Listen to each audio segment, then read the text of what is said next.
Good morning, everybody, and welcome to our Valentine Day webinar. A happy Valentine to everybody who has logged in here, and hope you have a good year ahead.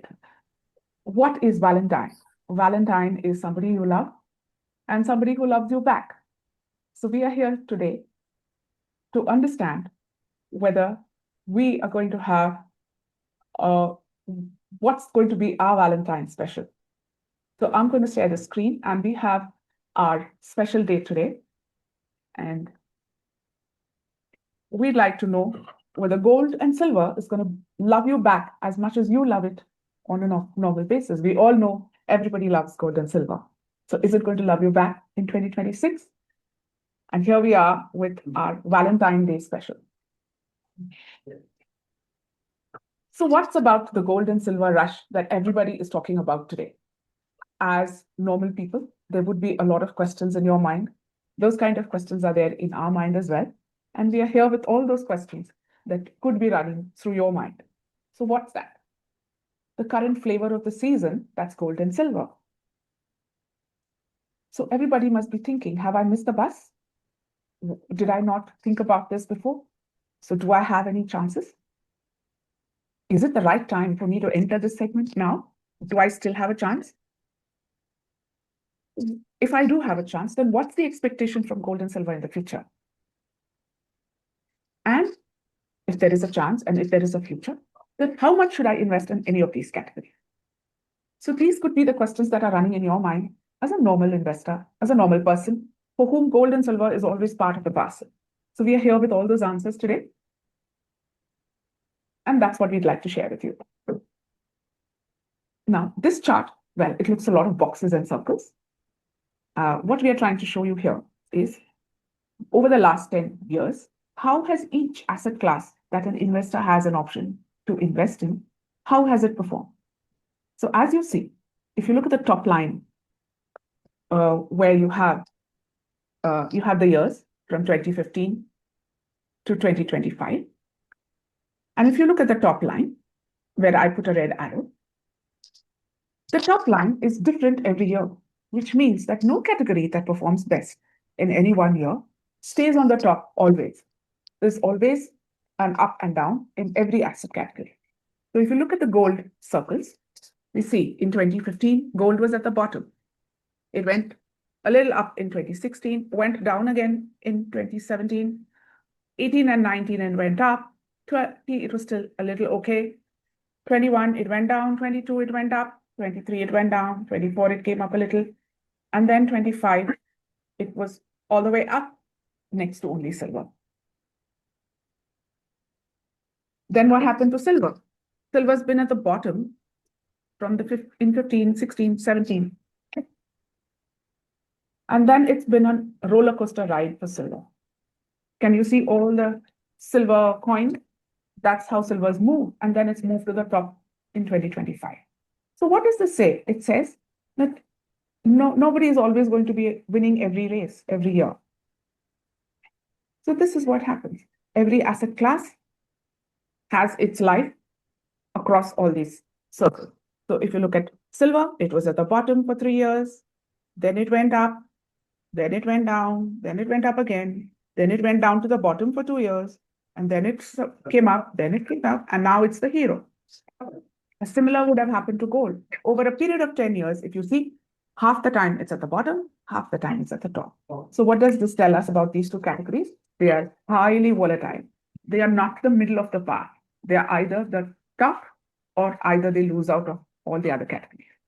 So this is something that we have to be very mindful of, because if we do not understand this wild animal, it can really create problems for us. It's not the comfortable, do what you want and I will manage within it. So then what's in it for us? So we look at some historical movement of gold and silver. Now here, I'd like you all to respond to a question in the chat box. Do anybody of you think that gold and silver never goes down? Or does it go down? Can you answer a yes or no to the question saying, has gold or silver ever gone down from its levels? You could drop a message in the chat box.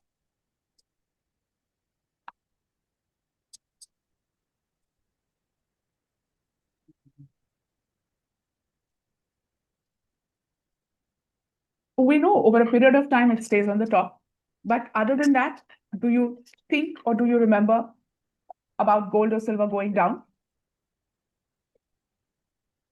We have a few answers. Yes, people have said yes. People have said no. So what is it really? I'll show you some figures. Okay.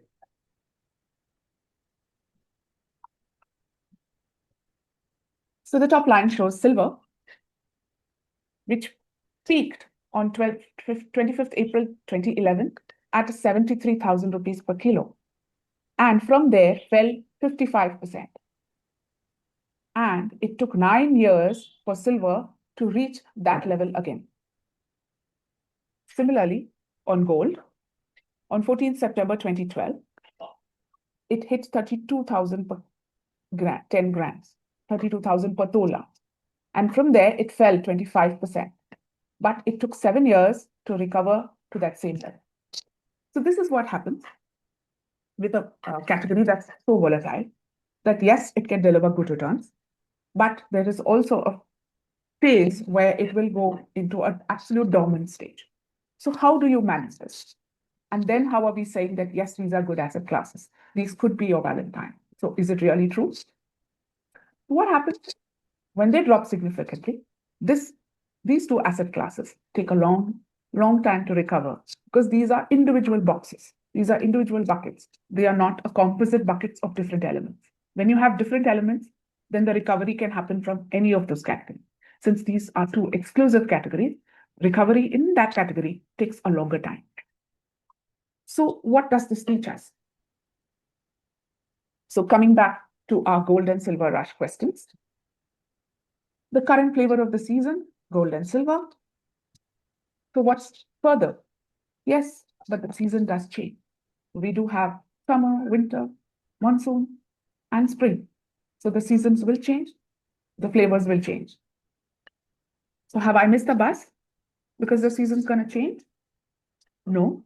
On an SIP mode, you never miss the bus because you're always there. Keep it regular. You're always in the bus, irrespective of where the bus is.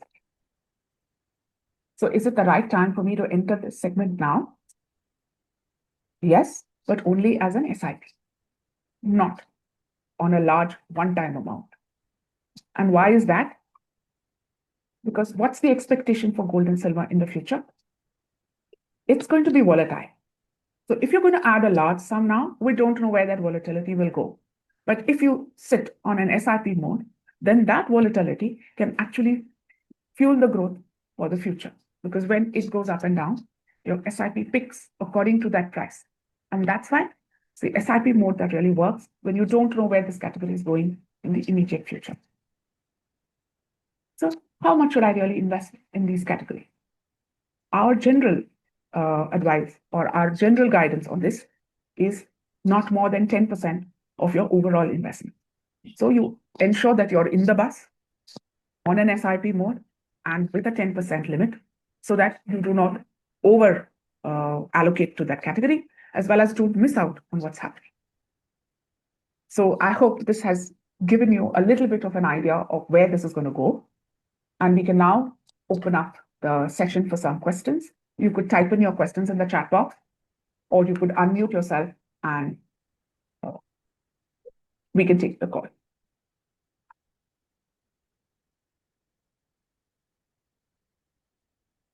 You could type in your questions in the chat box. Hi, Sujata. Good morning. Abhijit here. Yes, Abhijit. Good morning. Sujata, I have a question. Yes. In my office, we do get some blue points for whatever the good work we perform. We do get blue points, Okay. which we can convert into Amazon vouchers. Amazon vouchers, okay? Yeah, and many of my colleagues, including myself, have converted that and bought some silver, physical silver. Physical silver, okay? Yeah, and in fact, me and some of my colleagues, we are also planning to invest some more on the physical silver. Okay. Is it the right time? Like I said, we don't know where this category is going in future because you saw that it has a very volatile nature. Okay, it can go up, it can go down, and because it's silver, it has a double-edged sword. It is also a precious metal, but it is also an industrial metal, industrial product. It has industrial uses. So, keeping the global situation in mind, keeping the economic situation in mind, we can't predict where this is going. So like we said, stay invested to the extent of a 10% allocation on your entire investment value. Add on an SIP mode, as in structured mode. SIP in the sense, don't add all the money at one go, but do not go beyond a certain level, because then you're concentrating in one basket. And of course, physical silver. I understand. Physical Please go silver has its own advantages and disadvantages. The disadvantage is the safety of how you store it. The actual quality that you receive, depending on where you're buying it from. And when you sell it, it depends on who you're going and selling it and what price you're getting over there. There is no standardization to this, because I do not know what is the silver that you have picked up. It's BPRL. Yeah, so this is something, like I said, finally, when you go to sell this, it depends on who you go and sell that to. When you do gold and silver through mutual funds, it's very transparent. It's liquid at any point in time.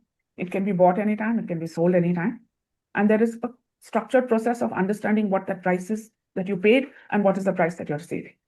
And there's no question of quality or discount, or somebody saying, oh, you're giving me physical silver, I'm going to reduce a 1% or a 1.5% because you're selling it back to me.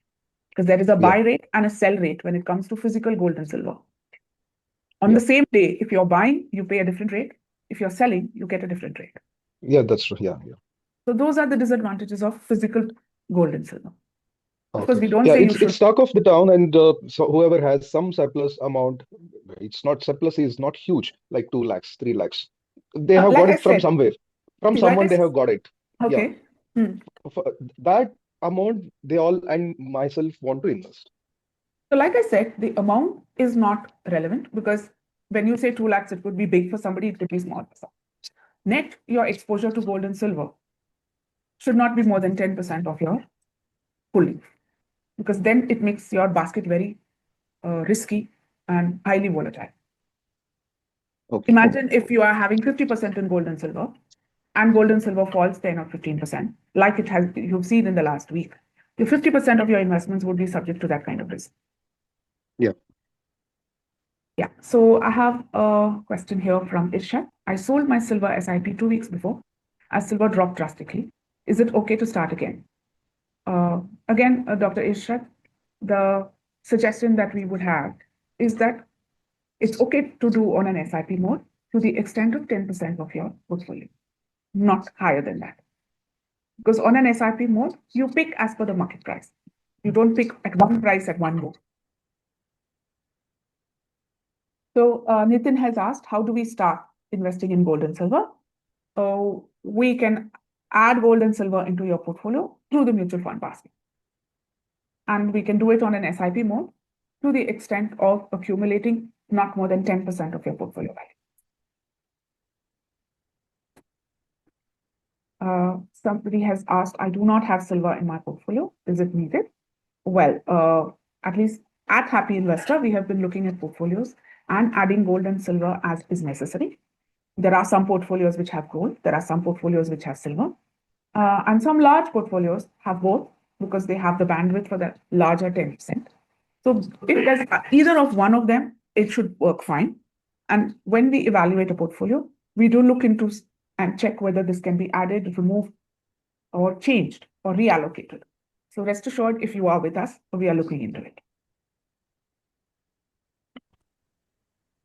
Yeah, Mrs. Sujata, so sorry.